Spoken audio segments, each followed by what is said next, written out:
C2H6, लेकिन formula है C2H4, तो क्या ये एल्केन है? आ रहा था, वाटर था। जितिन अगर देखो एडिशन पॉसिबल नहीं है तो सिंपली हम वहां पे बोल सकते कंबशन को हिंदी में दहन अभिक्रिया भी बोलते हैं, ऑक्सीजन के साथ जलाना। Hello everyone, welcome back to pharmacy India pro. कैसे हैं आप सारे बच्चे? I hope you all are doing very very well. जैसा कि आप सभी को पता है कि डेली हमारे पास कुछ क्वेश्चंस की सीरीज आ रही है जो कि हर एक सब्जेक्ट्स की चल रही है। अगर आप इन सारे क्वेश्चन प्रैक्टिस को देख लेते हो, इन वीडियोस को अच्छे से समझ लेते हो, एक एक क्वेश्चन जो आपको करवाया जा रहा है उसको अच्छे से अगर आपने समझ लिया, तो ये सारे के सारे क्वेश्चंस आपका बेसिक क्लियर करने के लिए बहुत ज्यादा इंपॉर्टेंट है। So welcome back to pharmacy India pro. मैं प्रियंका गोस्वामी हमारे इस चैनल पर आप सभी का स्वागत करती हूँ। आपको पता होगा मैं ऑर्गेनिक केमिस्ट्री के कुछ क्वेश्चंस कंटिन्यूअसली आपके सामने लेकर आ रही हूँ। आज भी हम लोग कुछ ऑर्गेनिक केमिस्ट्री के टॉपिक्स पे क्वेश्चंस डिस्कस करेंगे और आज का जो हमारा सबसे इंपॉर्टेंट टॉपिक रहने वाला है बेटा, that is your alkanes. Yes, today we are going to cover up from the alkanes. अब एल्केन्स जो है वो आपका कहाँ से आता है? हमारे पास एक चैप्टर होता है बेटा हाइड्रोकार्बन्स। हाइड्रोकार्बन्स में आपका क्लासिफिकेशन जब हम करते हैं ऑर्गेनिक कंपाउंड्स का, तो तीन तरीके से क्लासिफाई किया जाता है। जो तीन कैटेगरी आपके पास होती है, एल्केन, एल्कीन एंड एल्काइन। इन तीनों कैटेगरीज से क्वेश्चन बनते हैं और ये तीनों कैटेगरी समझना बहुत ज्यादा इंपॉर्टेंट है and it comes under the basic. तो इन्हीं में से आज का जो हमारा मेजर टॉपिक रहने वाला है that is going to be alkanes. हम यहाँ पे एल्केन्स की डिस्कशन करेंगे। पहला टॉपिक आपका एल्केन हो गया। इसके आने वाले क्लासेस में मैं आपको एल्कीन और एल्काइन के बारे में भी डिस्कशन करवाऊंगी। अब जो आपका एल्केन्स रहने वाला है, सबसे इंपॉर्टेंट चीज, नॉर्मल एल्केन्स का डिस्कशन तो हम करेंगे ही करेंगे, साथ ही साथ में हम साइक्लिक एल्केन्स का भी कंप्लीट डिस्कशन यहाँ पे करने वाले हैं। So this is going to be very important to all of you. हम लोग बहुत बेसिक टॉपिक का कंप्लीट डिस्कशन करेंगे क्वेश्चन के फॉर्म्स में, क्वेश्चन फॉर्मेट में वी विल डिस्कस। उससे पहले अगर आप लोग इस चैनल पर नए हैं और आपने अभी तक pharmacy India mobile app download नहीं करी है तो बेटा कर लीजिएगा, क्योंकि जितनी भी नोटिफिकेशंस अपडेट्स आएंगे उन सभी के नोटिफिकेशन सबसे पहले आपको फार्मेसी इंडिया मोबाइल ऐप पर मिलेगी। उसके अलावा और भी ज्यादा डिटेल्स के लिए आप हमारी वेबसाइट पर भी विजिट कर सकते हो, that is pharmacyindia.co.in। And WhatsApp and Telegram channel से जुड़ना बिल्कुल भी मत भूलना, क्योंकि जितनी भी पीडीएफ होती हैं, जितनी भी पीपीटीज रहेंगी क्लास की, वो सब आपको फ्री पीडीएफ रिसीव हो जाएंगी व्हाट्सएप एंड टेलीग्राम से। उसके अलावा जो भी शेड्यूल होगा, जिस दिन जिसकी क्लास होगी, जिस सब्जेक्ट की क्लास होगी, सबसे पहले आपको पता चलेगा आपके व्हाट्सएप एंड टेलीग्राम चैनल पर, तो बिल्कुल भी ज्वाइन करना मत भूलिएगा। इसके अलावा we are having other YouTube channels also. अगर आप मेजर कॉम्पिटिटिव एग्जाम्स की तैयारी करना चाह रहे हो तो सभी कॉम्पिटिटिव एग्जाम्स के लिए हमारा main channel pharmacy India download करना बिल्कुल मत भूलिएगा। चाहे आप GPAT, NIPER, drug inspector, pharmacist, किसी भी एग्जाम की तैयारी कर रहे हो, यहाँ complete process, daily life classes सब कुछ चल रहा है। उसके अलावा अगर आप बी फार्मा के किसी भी सेमेस्टर के किसी भी ईयर के स्टूडेंट हो, आपके लिए सबसे बेटर होगा फार्मेसी इंडिया प्लस को ज्वाइन करके रखना, क्योंकि यहाँ पे सेमेस्टर के बच्चों के लिए, चाहे आप किसी भी यूनिवर्सिटी से बिलोंग करते हो, कंप्लीट डिस्कशन यहाँ पे हो रहा है, कंप्लीट डेली क्लासेस लग रही हैं, live classes, recording classes, free handwritten notes की पीडीएफ, सब कुछ आपको मिल जाएगा। इसके अलावा अगर आप जॉब्स ढूंढ रहे हैं तो फार्मा रिलेटेड जॉब्स के लिए फार्मेसी इंडिया जॉब्स को भी आप सब्सक्राइब कर सकते हो। चलिए फिर स्टार्ट करते हैं अपने आज के सवाल से। हमारा पहला क्वेश्चन है, what is the general formula of acyclic alkanes. अब ध्यान से ये सुनना कि तुमको पूछा गया है एसाइक्लिक एल्केन का। हमारा जनरल फॉर्मूला एसाइक्लिक एल्केन का अलग होता है और जनरल फॉर्मूला साइक्लिक एल्केन का अलग होता है ना। अगर साइक्लिक एल्केन का पूछा जाएगा तो जनरल फॉर्मूला होता है CnH2n, और अगर हमसे एसाइक्लिक एल्केन का पूछा जाता है तो जनरल फॉर्मूला होगा CnH2n+2। This will be your general formula, है ना, एल्केन्स के लिए भी और साइक्लिक एल्केन के लिए भी। इन दोनों को बहुत अच्छे से याद कर लेना, बहुत ज्यादा ये सवाल पूछा जाता है। तो करेक्ट आंसर होगा आपका CnH2n+2। This is the general formula for acyclic alkane. यहाँ पर समझ लीजिएगा, एसाइक्लिक का सिंपली हम मतलब बोल सकते हैं नॉन साइक्लिक, जिसमें कोई भी साइक्लिक नहीं बन रही होती है। ये एक प्रकार के सैचुरेटेड हाइड्रोकार्बन होंगे। सैचुरेटेड हाइड्रोकार्बन का मतलब है ऐसे हाइड्रोकार्बन जिनमें केवल और केवल सिंगल बॉन्ड ही पाया जाता है, कोई डबल ट्रिपल बॉन्ड नहीं होता है, राइट। तो बेसिकली इनका जनरल फॉर्मूला क्या रिप्रेजेंट करेगा, CnH2n+2, ये इनका जनरल फॉर्मूला हो जाएगा। यहाँ पे n का मतलब क्या है मैम, n का मतलब है नंबर ऑफ एटम्स, कितने नंबर ऑफ एटम्स यहाँ पर अवेलेबल है, ये यहाँ पे n का मतलब हो जाएगा। नेक्स्ट क्वेश्चन पे मूव ऑन करेंगे। अगला सवाल हमारे पास में है, Which of the following compound is an alkane? Okay, हमारे पास में ये 4 कंपाउंड दिए हुए हैं और हमसे पूछा है बताओ इनमें से कौन एक एल्केन होगा। क्या C2H4 एक एल्केन है, क्या C6H12 एक एल्केन है, C4H10 एक एल्केन है, या C3H4 एक एल्केन है। कैसे पता चलेगा मैम, एल्केन का फॉर्मूला होता है CnH2n+2। फॉर्मूले में वैल्यू पुट करके देख लो, जो आंसर आ जाएगा वो एल्केन होगा। पहले C2H4 का देखें, अगर हम C2H4 का देखेंगे तो N की जगह पे क्या रखना पड़ेगा, 2 रखना पड़ेगा। तो हाइड्रोजन में 2 × 2 + 2 क्या हुआ, C2H, 2 2 = 4, 4 + 2 6। फॉर्मूला होना चाहिए था C2H6, लेकिन फॉर्मूला है C2H4। तो क्या ये एल्केन है, no ma'am, this is not an alkane, काट दो। C6H12 चेक करते हैं, C6H, ओके, 2 × 6 + 2 क्या होगा भाई, C6H, 2 6 = 12, 12 + 2 कितना होता है 14, C6H14 होना चाहिए था, लेकिन यहाँ C6H12 है। क्या ये एल्केन है, नहीं मैम, ये भी एक एल्केन नहीं है। C4H10, let's check it, C4H, 2 × 4 + 2, C4, 2 4 जा मैम, 2 4 जा होता है 8, 8 + 2 10, बिल्कुल सही बात है। हमने फॉर्मूले में वैल्यू पुट करी और C4H10 आ गया, C4H10 ही दिया भी हुआ है। तो करेक्ट आंसर क्या होगा मैम, करेक्ट आंसर होगा option number c, that is C4H10। इसी तरीके से फॉर्मूले में बस वैल्यू पुट करो, जो भी आपका फॉर्मूला सेटिस्फाइड हो जाए, वैल्यू आ जाए, आप आंसर निकाल के रख दो। सेम मैंने एक ही फॉर्मूला यूज किया जो आपको पहले सवाल में बताया था। तो करेक्ट आंसर हो गया C4H10। ये हमारे पास में क्या है ma'am, this is the alkene, right. चलो आगे मूव ऑन करेंगे। ओके, अब हमसे पूछा है IUPAC नेम। बेटा IUPAC name is very very very important. कभी किसी भी एग्जाम की तैयारी कर रहे हो आप, या फिर अगर आप सेमेस्टर के एग्जाम्स भी तैयारी कर रहे हो, IUPAC is very basic and very important. हमें कंपाउंड दिया हुआ है कुछ ऐसा, CH3 CH, यहाँ पे जुड़ा हुआ है CH3, देन अगेन है हमारे पास में CH2, फिर से है CH2, फिर से है CH3। इसका IUPAC नेम पूछा गया है। IUPAC नेम बेटा लिखने से पहले हमें पेरेंट चेन पता होनी चाहिए कितने कार्बन एटम्स की है। तो मैम अगर आप पेरेंट चेन के बारे में बात कर रहे हो तो देखिए ये वाली जो आपको चेन दिख रही है ना, ये आपकी है पेरेंट चेन, ठीक है। कितने कार्बन एटम्स हैं यहाँ पे पेरेंट चेन में, 1 2 3 4 5, 5 कार्बन एटम की चेन को हम क्या बोलेंगे मैम, हम बोलेंगे पेंट। क्या कोई भी डबल बॉन्ड दिख रहा है, नहीं दिख रहा है मैम, सब सिंगल है, सब सिंगल बॉन्ड होते हैं। तो लास्ट में हम क्या लगाते हैं मैम, एन लगाते हैं। ये हो गया पेंटेन, यानी लास्ट में आना चाहिए पेंटेन। इधर आ रहा है ब्यूटेन, ऑप्शन काटो, इधर आ रहा है हेक्सेन, ऑप्शन काटो। यानी 2 ऑप्शन सही हो सकते हैं। कौन से 2 option, 3 methyl pentane, 2 methyl pentane. IUPAC का रूल होता है कि सब्स्टिट्यूएंट हमेशा लोअर पॉसिबल नंबर पे लगाना चाहिए। ये IUPAC का रूल है, आपको पता होना चाहिए कि जो भी हम सब्स्टिट्यूएंट लगाएंगे वो लोएस्ट पॉसिबल नंबर पे होना चाहिए। देखो हमने इधर से नंबर 2 पे लिखा, अगर हम नंबरिंग यहां से देना शुरू करते तो ये नंबर 4 पे आता, जो कि गलत हो जाता। तो इसी वजह से हमारा करेक्ट आंसर होगा बेटा 2 methyl pentane. Always do remember, जब जब हम किसी भी सब्स्टिट्यूएंट को ऐड ऑन करेंगे लोएस्ट पॉसिबल नंबर पे ऐड ऑन करेंगे। तो करेक्ट आंसर हमारे पास आएगा option c, that is your 2 methyl pentane. चलो आगे मूव ऑन करते हैं। What is the general formula for cycloalkanes, अभी बताया था मैंने, बिल्कुल अभी पहले सवाल में ही बताया था। बताइएगा जरा, क्या यहाँ पे आपको लग रहा है करेक्ट आंसर होगा। हमारी साइक्लोएल्केन्स का जनरल फॉर्मूला क्या होता है मैम, अभी अभी आपने बताया था CnH2n। ये होता है आपका general formula for the cycloalkenes. अगर एसाइक्लिक एल्केन के लिए हमें पूछना होगा तो CnH2n+2, ये होता है फॉर्मूला। गॉट इट, दोनों चीजें याद रखना, एल्केन्स के लिए भी साइक्लोएल्केन्स के लिए भी। समझ लेते हैं यहां से।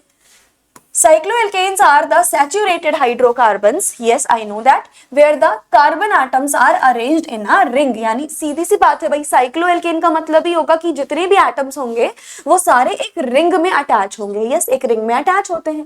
Due to the ring structure they have 2 fewer hydrogen atoms than their corresponding acyclic alkanes, जिसकी वजह से मतलब इनमें हाइड्रोजन एटम थोड़े कम हो जाते हैं क्योंकि साइकिल बना रहे होते हैं। तो इनका जनरल फॉर्मूला क्या होगा, CnH2n इनका जनरल फॉर्मूला हो जाएगा। साइक्लिक का CnH2n, एसाइक्लिक का CnH2n+2, दोनों का जनरल फॉर्मूला याद रखना।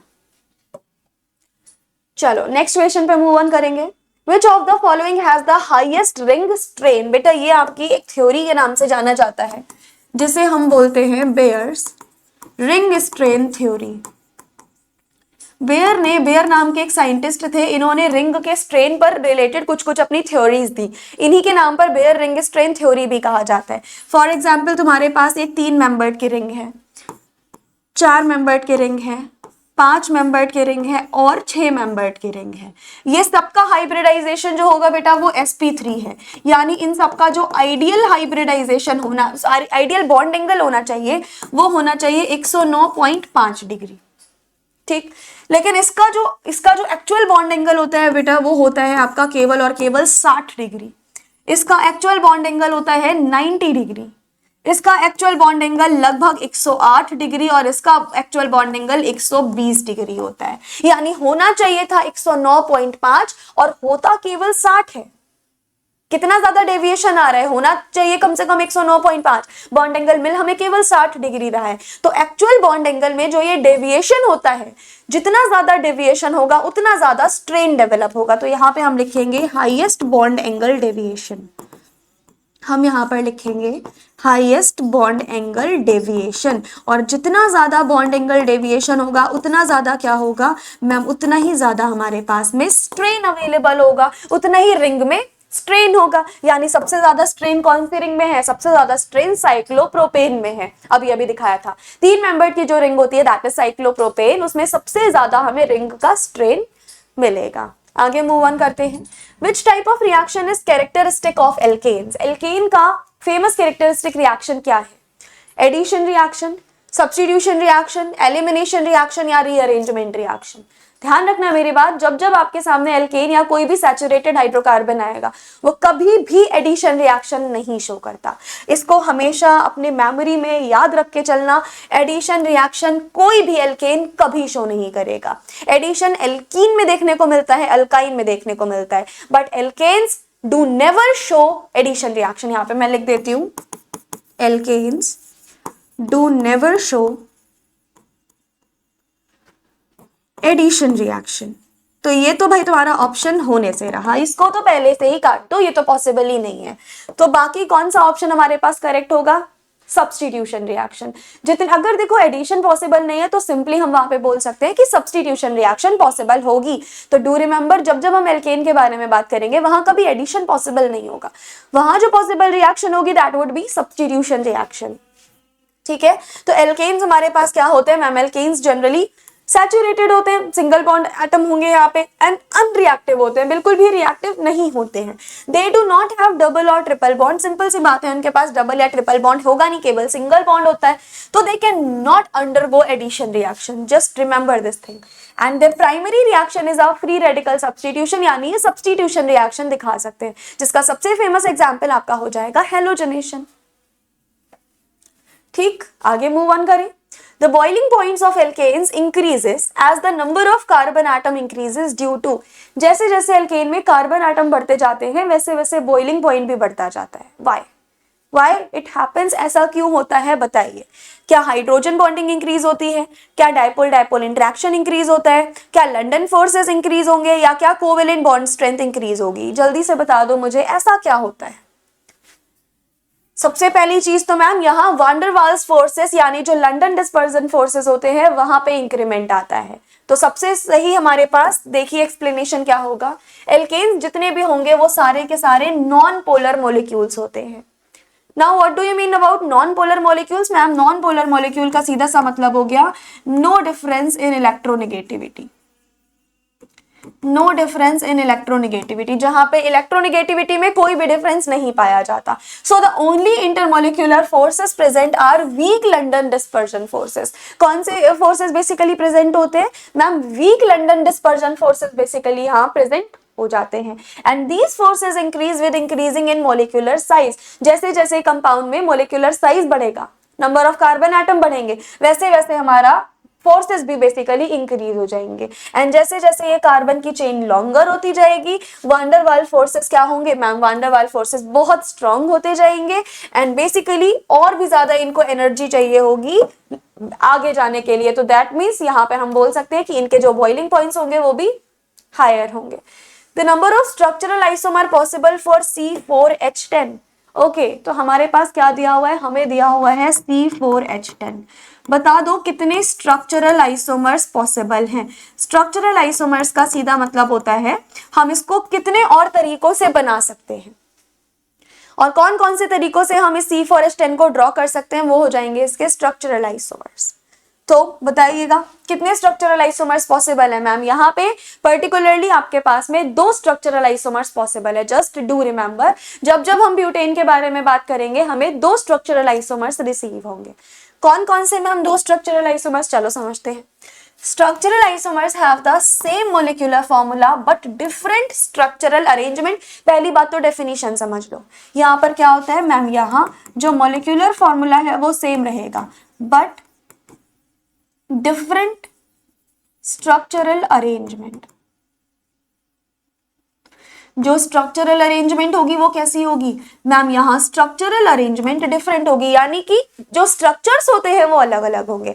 मोलेकुलर फॉर्मूला दोनों का सेम होगा लेकिन उनके स्ट्रक्चर अलग अलग होंगे। इसको कहा जाता है बेसिकली स्ट्रक्चरल आइसोमर्स। जैसे कि फॉर एग्जांपल हमारे पास C4H10 है, हम इसको एक तरीके से बना सकते हैं, that is CH3 CH2 CH2 CH3, है ना। बना दिया हमने इसको इस तरीके से, 3 4 5 6 7 8 9 10 10 हाइड्रोजन है, 4 कार्बन है। ये हमारे पास क्या हो गया, ये नॉर्मल चेन फॉर्म में बना दिया। इसका नाम होता है बेटा N-ब्यूटेन। हम एक और तरीके से इसको बना सकते हैं, किस तरीके से ma'am, CH3 CH CH3 CH3। क्या ये सही तरीका है? 3 4 5 6 7 8 9 10 10 हाइड्रोजन है, 4 कार्बन है, ऐसे भी बना सकते हैं। ये तुम्हारा ब्रांच स्ट्रक्चर हो गया, इसमें कोई ब्रांचिंग नहीं थी, यहाँ पे आपका ब्रांच आ गया, राइट। तो दोनों तरीकों से हम इसको बना सकते हैं, एक नॉर्मल चेन एक ब्रांच। तो इन्हीं को बोला जाता है बेटा स्ट्रक्चरल आइसोमर्स, जिनमें दोनों के मोलिकुलर फॉर्मूले बिल्कुल सेम है, C4H10 ये भी C4H10 ये भी, स्ट्रक्चर्स दोनों के अलग अलग है। तो ये बेसिकली कहलाते हैं आपके स्ट्रक्चरल आइसोमर्स। आगे मूव ऑन करेंगे। Which statement about the physical properties of alkane is incorrect? Alkane की फिजिकल प्रॉपर्टी के रिगार्डिंग कौन सी स्टेटमेंट यहाँ इनकरेक्ट होने वाली है? करेक्ट आंसर होगा option number b, that alkanes are soluble in water. No, this is wrong. तो यहाँ पे हमारे पास में क्या होने वाला है मैम, यहाँ पे सबसे पहले इसका एक्सप्लेनेशन आप समझिए। जो एक्सप्लेनेशन होगा बेटा that is like dissolve in like. अब लाइक डिसॉल्व इन लाइक का क्या मतलब होता है मैम, जैसे मॉलिक्यूल की फेज होती है वो उसी दूसरे फेज में सॉल्युबल होना चाहता है। यानी मैम अगर आपका मॉलिक्यूल पोलर होगा तो वो पोलर में ही जाके सॉल्युबल होना चाहेगा, अगर आपका मॉलिक्यूल नॉन पोलर होगा तो वो नॉन पोलर में ही जाके सॉल्युबल होना चाहेगा। ये मतलब होता है लाइक डिसॉल्व लाइक के प्रिंसिपल का। इट अप्लाइज टू सॉल्युबिलिटी, बिल्कुल सही बात है, ये सॉल्युबिलिटी पे अप्लाइज होता है। यानी जो एल्केन होते हैं वो कैसे होते हैं, हमने पहले ही क्वेश्चन में डिस्कस किया था कि जितने भी एल्केन होंगे दे आर नॉन पोलर, क्योंकि उनमें कोई इलेक्ट्रोनेगेटिविटी का डिफरेंस नहीं है। अब क्योंकि जितने भी एल्केन्स हैं they are soluble in the non polar, या बेसिकली ये नॉन पोलर होते हैं। क्योंकि ये नॉन पोलर है इसीलिए नॉन पोलर में ही जाकर के सॉल्युबल होंगे, कभी पोलर में जाकर के सॉल्युबल नहीं हो पाएंगे। तो बेसिकली वाटर हमारे पास क्या था मैम, वाटर हमारे पास जो था वो आपका पोलर आ रहा था, वाटर था पोलर, और ये वाला एल्केन क्या था मैम, एल्केन था नॉन पोलर। तो कभी भी ये इनमें डिसॉल्व हो ही नहीं पाएंगे। पोलर पोलर में डिसॉल्व होता है, नॉन पोलर नॉन पोलर में डिसॉल्व होगा। तो ये जो स्टेटमेंट आएगी तुम्हारी वो इनकरेक्ट होगी। I hope this is clear to everyone. आगे मूव ऑन करेंगे अब हम। What is the major product of the reaction between methane? देखो हमारे पास एक तो है हमारा मीथेन। अगर मीथेन रिएक्शन कर रहा है क्लोरीन से, वो भी लाइट के प्रेजेंस में, तो बताओ क्या होगी सबसे पहली चीज, तो ये फ्री रेडिकल मैकेनिज्म को फॉलो करेगी। पहली और सबसे इंपॉर्टेंट चीज तो तुम्हारी ये रहने वाली है कि it will follow the free radical mechanism, free radical mechanism को फॉलो करेगी। जिसमें पहले स्टेप में क्या होता है मैम, जिसमें पहले स्टेप में होता है हमारा इनिशिएशन। अब इनिशिएशन में 2 क्लोरीन के मॉलिक्यूल थे, लाइट के प्रेजेंस में दोनों का होमोलिटिक फिशन होगा, क्लोरीन रेडिकल बेटा हमें रिसीव हो जाएगा। फिर क्लोरीन रेडिकल बेसिकली इसके साथ में रिएक्शन करेगा। अगला स्टेप तुम्हारा होता है प्रोपेगेशन, और प्रोपेगेशन के बाद तुम्हारा आखिरी एक और स्टेप आता है जिसको हम बोलते हैं टर्मिनेशन। अब इस टर्मिनेशन वाले स्टेप में जितने रेडिकल होंगे वो आपस में कंबाइन हो जाएंगे और हमें जिस प्रोडक्ट का फॉर्मेशन होगा वो रिसीव होगा CH3Cl। ये तुमको रिसीव होगा एज अ मेजर प्रोडक्ट। तो जैसे ही मीथेन ने हैलोजन के साथ रिएक्शन किया in the presence of light, immediately आपको ये बेसिकली मिल जाएगा as a major product. Follow होगी free radical mechanism. Correct answer आ गया आपका क्लोरोमीथेन। Got it? तो हमारा यहाँ पे बिल्कुल करेक्ट आंसर है chloromethane, that is option number A. Next question पे मूव ऑन करेंगे। Which among the following can exhibit chain isomerism? Chain isomerism का मतलब पता है क्या होता है? जब मोलिकुलर फॉर्मूले सेम हो लेकिन पेरेंट चेन में कार्बन एटम डिफरेंट हो, इनको बोलते हैं चेन आइसोमेरिज्म। तो यहाँ पे मैं लिख दूंगी when molecular formula is same but the atoms in the parent chain are different। तो इनको बेसिकली क्या बोला जाएगा मैम? इनको बेसिकली बोला जाएगा हमारे पास में चेन आइसोमर्स, राइट? इनको क्या बोला गया मैम? चेन आइसोमर्स बोला गया, और इस पूरे फिनोमेना को हम बोल देंगे चेन आइसोमेरिज्म। Got it? कौन हमें से चेन आइसोमेरिज्म दिखा सकता है? ब्यूटेन से हमें चेन आइसोमेरिज्म मिलना शुरू हो जाती है। तो करेक्ट आंसर हमारे पास आएगा option D, that is your butane. Next question पे मूव ऑन करेंगे। The most stable confirmation of cyclohexane, just do remember, cyclohexane की सबसे ज्यादा स्टेबल कन्फर्मेशन जहां बिल्कुल भी स्ट्रेन नहीं पाया जाता। अभी एक सवाल किया था ना बेयर्स थ्योरी वाला, जिसमें एंगल स्ट्रेन हमने समझा था। तो जब हमने साइक्लोहेक्सेन का नॉर्मल प्लेनर फॉर्म देखा था, तो बेटा इसका एक्चुअल बॉन्ड एंगल कितना था मैम? इसका एक्चुअल बॉन्ड एंगल था 120 डिग्री। हमें डिजायर्ड कितने का था, यानी आइडियल बॉन्ड एंगल होना कितना चाहिए था मैम? ये होना चाहिए था 109.5 डिग्री, यानी स्ट्रेन तो था इसमें, यानी हम ये लिख सकते हैं कि ये this is basically not stable, है ना? हम लिख सकते हैं। तो इसका बेसिकली स्टेबल फॉर्म्स बनाए गए, और एक फॉर्म होती है हमारे पास कुछ ऐसी, इसको बोलते हैं चेयर कन्फर्मेशन। इसमें 0% स्ट्रेन होता है, यानी बिल्कुल भी स्ट्रेन अवेलेबल नहीं होता। तो आपका सबसे स्टेबल कन्फर्मेशन आपकी होती है चेयर कन्फर्मेशन, जिसमें बिल्कुल भी स्ट्रेन नहीं मिलता, बिल्कुल कुछ भी नहीं मिलता, सबसे ज्यादा स्टेबल होती है। इनफैक्ट अगर मैं स्टेबिलिटी का ऑर्डर लिखूं तो सबसे ज्यादा स्टेबल आपकी जो होगी that would be chair conformation. यहां पर भी आप देख सकते हो। आगे चेयर कन्फर्मेशन जो है वो सबसे ज्यादा स्टेबल होगी। रीजन समझ लेते हैं। चेयर कन्फर्मेशन जो है it is most stable, why? Because it is free of angle strain. यहाँ किसी टाइप का कोई भी एंगल स्ट्रेन हमें रिसीव नहीं होता, राइट? यहाँ पे basically and it has minimal torsional strain, ना एंगल स्ट्रेन होगा ना टॉर्शनल स्ट्रेन है। भाई कोई भी स्ट्रेन तो है नहीं। अब अगर कोई भी स्ट्रेन नहीं है तो सिंपली वी कैन से कि भाई ये सबसे ज्यादा स्टेबल हो जाएगा। What is the formula of the smallest cycloalkane? Ma'am smallest cycloalkane हमारी होती है साइक्लोप्रोपेन। कौन सी होती है मैम? साइक्लोप्रोपेन। सबसे छोटी साइक्लिक रिंग होती है जो इस तरीके से बनाई जाती है। फॉर्मूला आपने बताया था साइक्लोएल्केन का CnH2n होता है। अगर कार्बन हम 3 रख रहे हैं तो हाइड्रोजन कितने रखेंगे? 2 × 3, दैट इज C3H6। ये हमारे पास साइक्लोप्रोपेन का फॉर्मूला आ गया। Got it? तो करेक्ट आंसर क्या होगा ma'am? C3H6 will be correct and correct answer. आगे बढ़ते हैं। In the complete combustion of alkene, अगर हम एल्केन का कंप्लीट कंबशन रिएक्शन कराते हैं, कंबशन को हिंदी में दहन अभिक्रिया भी बोलते हैं, ऑक्सीजन के साथ जलाना, तो हमारे पास जो प्रोडक्ट होंगे वो 2 प्रोडक्ट बनेंगे, कार्बन डाइऑक्साइड एंड वाटर। पहली चीज तो जितना भी पानी का मॉलिक्यूल होगा वो सारे के सारे वहां से बाहर निकल चुके होंगे, तो पानी का निकलना तो फिक्स है। तो ये वाला ऑप्शन तो आप पहले ही काट दो। सिर्फ कार्बन मिल जाए पॉसिबल नहीं है, कार्बन डाइऑक्साइड गैस भी निकलती है जब जब हम कंबशन करते हैं। तो करेक्ट आंसर होगा option c, that is CO2 and water. Next question पे मूव ऑन करेंगे। Which of the following statements regarding branched alkanes is correct? Branched alkane के रिगार्डिंग कौन सी स्टेटमेंट यहाँ पे करेक्ट होने वाली है? दिस वन, कि जो ब्रांच एल्केन होते हैं उनका जो बॉइलिंग पॉइंट है वो लीनियर एल्केन्स के कंपैरिजन में कम होता है, यानी जितने ज्यादा ब्रांचेस बढ़ते जाएंगे आपके एल्केन में उतना ज्यादा आपका जो बॉइलिंग पॉइंट है बेटा वो बहुत कम होता चला जाएगा, राइट? इसका एक बार आप डेफिनेशन भी देख लीजिएगा। Branch alkanes are more compact and have a smaller surface area. सीधी सी बात है, उनका सरफेस एरिया काफी कम होता है, कॉम्पैक्ट साइज के होते हैं वो लोग।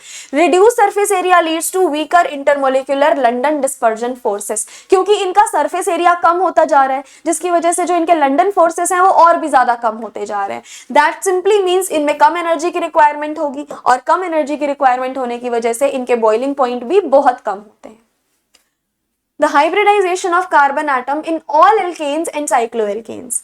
देखना बेटा, जब तक तुम्हारे पास कोई ना कोई एल्केन आएगा या जब भी तुम्हारे पास कोई ना कोई साइक्लोएल्केन्स आएगा, ये चीज का स्क्रीनशॉट ले लेना, हमेशा के लिए काम आएगा। उन सबका hybridization always and always sp3 ही रहेगा। ये चीज हमेशा एंड हमेशा याद रखिएगा। और अगर sp3 हाइब्रिडाइजेशन है तो जो तुम्हारा बॉन्ड एंगल होगा बेटा, दैट वुड बी 109.5 डिग्री।